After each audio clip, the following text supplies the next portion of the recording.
জীবনে যদি কখনো টাকা পয়সা হয় তাহলে এরকম একটা জায়গায় একটা ছনের ঘর বানাতে হবে।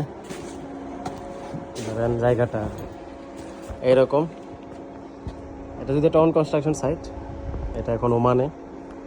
আর এই দেখেন পাহাড়, এই যে রোডটা দেখতে পাচ্ছেন এটা হলো ওমান টু দুবাই মহাসড়ক। রোডটা একদম ফাঁকা।